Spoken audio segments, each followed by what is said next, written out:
10년 전에 체납된 세금 독촉장이 오늘 다시 날아온다면 기분이 어떨까요? 정말 막막하죠. 그렇죠.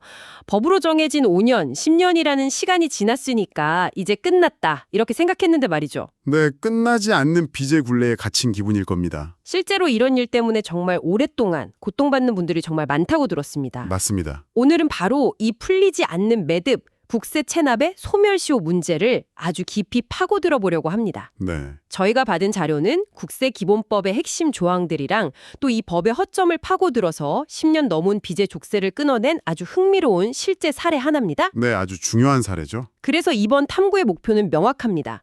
왜 시간만 흐른다고 해서 세금이 저절로 사라지지 않는 건지, 그 핵심에 있는 압류와 시효 중단의 진짜 의미를 파헤칠 거고요. 그렇죠. 그리고 더 나아가서 이 꽉 막힌 상황을 돌파할 현실적인 방법은 없는지, 그 해법까지 한번 찾아보는 그런 여정이 될 겁니다. 맞아요. 많은 분들이 소멸시효라는 단어만 보고 시간이 해결해 줄 거라고 막연히 기대하시는데 현실은 전혀 다르거든요.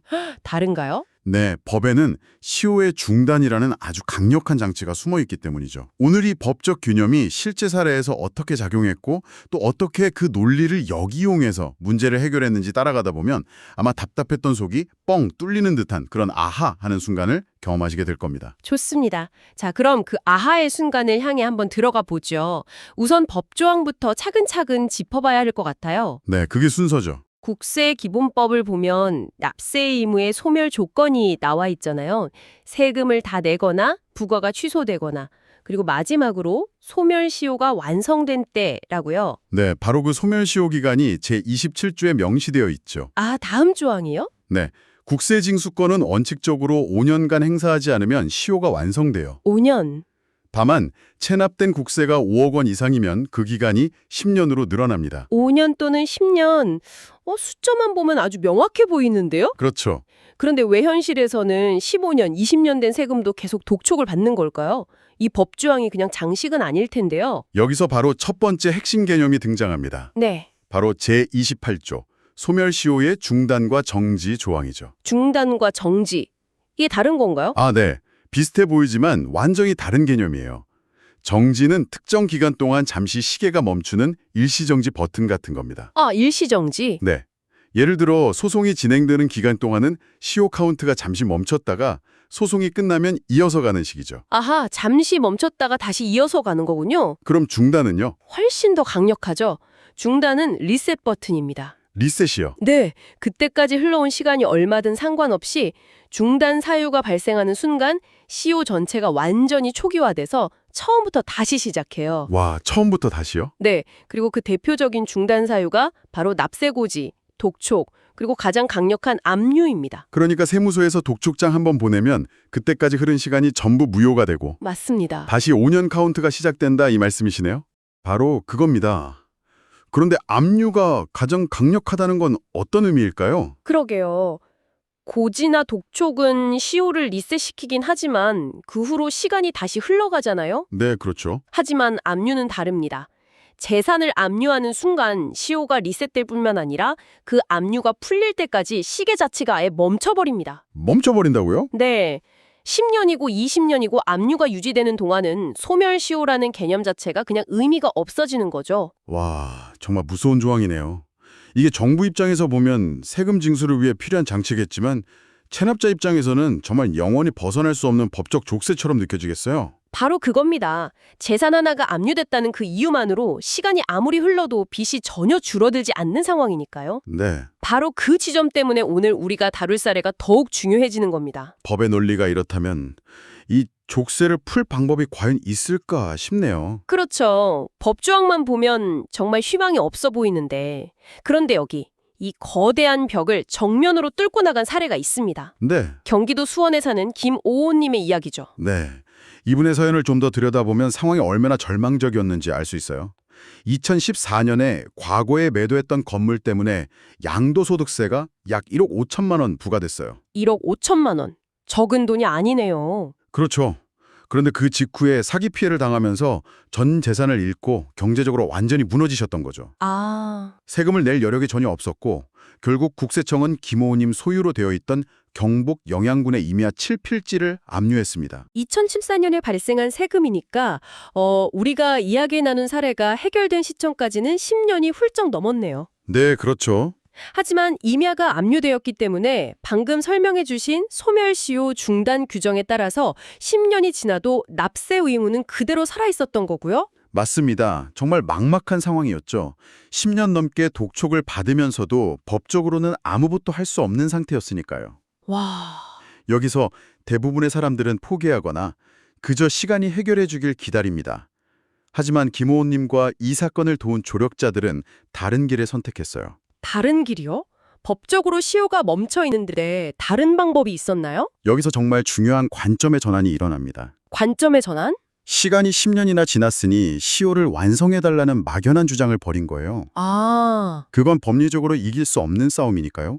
대신 질문을 완전히 바꿨습니다. 이 압류, 과연 정당한가? 세금 징수의 실익이 있긴 한가? 라고요. 압류 자체의 정당성을 문제 삼았다. 이거 정말 흥미롭네요. 어떤 근거로요? 핵심은 압류된 임야 7필지의 실질 가치였습니다. 실질 가치요? 네, 서류상으로는 재산이지만 현장을 가보니 대부분이 도로거나 사람이 접근하기 힘든 급경사면이었던 거예요. 아, 쓸모없는 땅이었군요. 그렇죠. 사실상 아무런 재산적 가치가 없는 땅이었던 겁니다. 이걸 증명하기 위해서 국세청에 공매 기록을 파고들었어요. 공매 기록? 아니나 다를까 국세청에서도 이 땅을 여러 번 공매에 붙였지만 단 한 명도 사겠다고 나서지 않아서 계속 유찰됐던 기록이 있었던 거죠. 아, 여기로 중요한 단서가 나오네요. 네, 즉 세금 1억 5천만 원을 징수하려고 압류를 했는데 정작 그 땅은 100만 원에도 팔리지 않는 자산이었다 이 말이네요. 정확합니다. 바로 환가 가치가 없는 자산이라는 법률 용어로 귀결되는 거죠. 환가 가치. 네, 환가란 재산을 돈으로 바꾼다는 뜻인데 돈으로 바꿀 가치가 전혀 없는 자산을 압류하고 있는 상태였던 겁니다. 이건 뭐 20년 넘어서 폐차 직전인 자동차를 압류한 거랑 비슷해요. 견인하고 공매에 붙이는 비용이 차값보다 더 나올 게 뻔한 상황인 거죠. 그러네요. 이런 압류는 국가 입장에선 세금 징수라는 실익이 없고 체납자 입장에선 소멸시효만 막는 고통만 줄 뿐입니다. 듣고 보니 정말 비합리적인 상황이네요. 세금 징수라는 목적을 달성할 수도 없으면서 법적인 압류 상태만 유지해서 영원히 빚을 갚으라고 하는 셈이니까요. 맞습니다. 그리고 이건 단순히 불쌍하니 봐달라는 감정적 호소가 아니에요. 아, 그런가요? 국세징수법 제85조에 명확한 근거가 있습니다. 압류한 재산이 환가 가치가 없을 때에는 압류를 해제해야 한다고요. 와, 법에 근거가 있었군요. 네, 이 법조항을 무기로 삼은 겁니다. 그럼 그 법을 가지고 어떻게 싸운 건가요? 이 사건 기록을 보면 면허닷컴이라는 행정사 사무소의 역할이 아주 중요했던 것으로 보여요. 면허닷컴이요? 네, 이분들이 법리 분석을 통해서 이 논리를 세우고 실제 절차를 도왔죠. 단순히 땅값이 싸다고 주장하는 게 아니라 현장 사진, 지적도, 그리고 가장 결정적인 증거인 여러 차례의 공매 유찰 기록을 모두 모아서 국민권익위원회에 압류 해제를 요구하는 민원을 제기한 겁니다. 아, 증거를 증명을 한 거군요. 그렇죠. 압류의 부당성을 객관적인 증거로 증명해낸 거죠. 와, 이건 정말 법과 논리로 접근한 완벽한 전략이네요. 결과는 어땠나요? 국민권익위원회에서 이 주장을 받아들였나요? 네, 국민권익위원회에서 신청인의 주장이 상당한 이유가 있다고 판단했습니다. 아, 다행이네요. 여러 증거를 검토한 끝에 해당 토지들이 환가 가치가 없음을 인정하고 관할 세무서에 압류를 해지하라는 시정 권고를 내렸죠. 그리고 2025년 4월에 열린 체납정리위원회에서 최종적으로 압류 해제가 결정됐습니다. 드디어 10년 넘게 묶여있던 압류가 풀렸군요. 정말 극적인 순간이었겠어요. 그럼 압류가 해제되고 나서 어떻게 됐나요? 바로 여기서 우리가 처음에 이야기했던 소멸시효가 다시 무대 위로 올라옵니다. 네. 압류가 해제되자 어떤 일이 일어났을까요? 멈춰있던 시계가 다시... 그렇죠. 멈춰있던 시효의 시계, 그 리셋 버튼을 누르고 있던 손이 떨어진 겁니다. 아하. 압류라는 중단 사유가 사라졌으니 2014년부터 이미 10년이 훌쩍 넘은 시효 기간이 완성된 것으로 본 거죠. 와... 그 결과 1억 5천만 원의 체납세금 전액이 소멸시효 완성으로 면책 처리되었습니다. 10년 넘게 발목을 잡던 문제가 마법처럼 사라진 순간이었어요. 정말 대단하네요. 단순히 기다린 게 아니라 압류의 고리를 먼저 끊어내서 멈춰있던 시간을 다시 흐르게 만들었다는 거잖아요. 바로 그겁니다. 자, 그렇다면 이 놀라운 사례가 지금 비슷한 문제로 고통받고 있는 여러분에게 의미하는 바는 무엇일까요? 핵심을 정리해봐야겠습니다. 가장 중요한 키워는 체납 기간이 길다고 해서 무작정 포기해서도 또 무작정 기다려서도 안 된다는 겁니다. 네. 재산이 압류되어 있다면 10년, 20년이 지나도 그 의무는 저절로 사라지지 않을 가능성이 매우 높아요. 그렇죠. 수동적으로 언제쯤 내 세금이 없어질까 이렇게 기다리는 게 아니라 능동적으로 내 재산에 대한 이 압류가 과연 합리적인가라고 질문을 던져야 한다는 거군요. 바로 그겁니다. 특히 오늘 사례처럼 압류된 재산이 팔릴 가능성이 거의 없는, 즉 환가 가치가 없는 재산이라면 적극적으로 압류 해제를 요구해 볼 수 있어요. 예를 들어 공시지가가 터무니없이 낮은 지방의 임야나 맹지, 또 여러 번 공매에 나왔지만 아무도 사지 않은 부동산 같은 것들이 대표적이겠죠. 혹시 부동산 말고 다른 자산의 경우도 있을까요? 예를 들어 이미 상장 폐지돼서 휴지 조각이 된 주식이라던가 아니면 잔고가 몇백 원밖에 없는 은행 예금을 압류한 경우도 있을 것 같은데요? 아주 좋은 질문이에요. 원칙적으로는 동일하게 적용될 수 있습니다. 아, 정말요? 네. 압류의 목적은 세금 징수인데 그 목적을 달성할 수 없는 명목상의 재산이라면 압류의 실익이 없다는 논리를 펼칠 수 있죠. 그렇군요. 물론 소액 예금 같은 경우는 세무서에서 바로 추심해버리기 때문에 이런 논의를 할 기회 자체가 없는 경우가 많지만 상황에 따라서는 충분히 주장해 볼 만한 근거가 됩니다. 네. 자신의 상황을 범지적으로 꼼꼼히 검토해 볼 필요가 있는 거죠. 기다리는 전략이 아니라 길을 직접 찾아 나서는 적극적인 전략.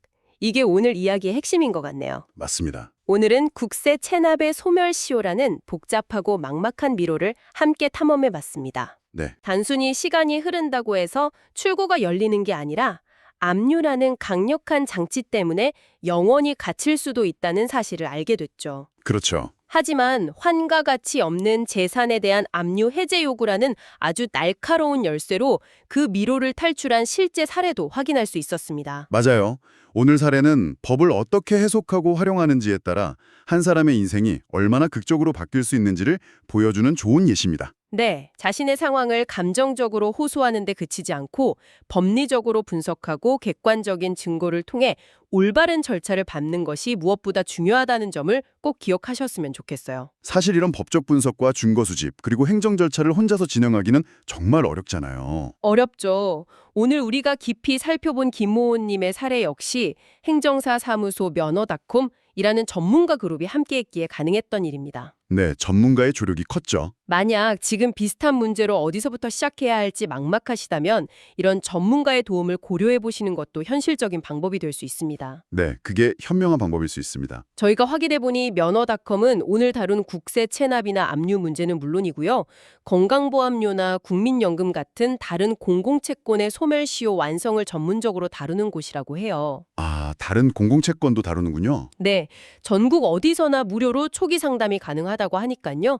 전화 1688-3106번, 1688-3106번으로 문의하시거나 인터넷 검색창에 면허닷컴을 검색해서 여러분의 상황을 한번 진단받아 보시는 것을 추천해 드립니다. 네, 혼자 끙끙 앓는 것보다 훨씬 나은 선택일 겁니다. 자, 그럼 마지막으로 생각해 볼 문제를 하나 던져드릴게요. 네, 이렇게 법적으로 체납 세금의 의무가 완전히 사라졌다고 가정해 봅시다. 채무는 소멸했지만 만약 그동안 고액 상습 체납자로 명단에 공개되었다면 그 기록은 즉시 삭제될까요? 한번 무너진 신용과 사회적 평판을 완전히 회복하기 위해서는 법적 해결, 그 이후에 또 어떤 노력이 필요할까요? 빚이 사라진 이후의 삶에 대해서도 한 번쯤 생각해 볼 문제입니다.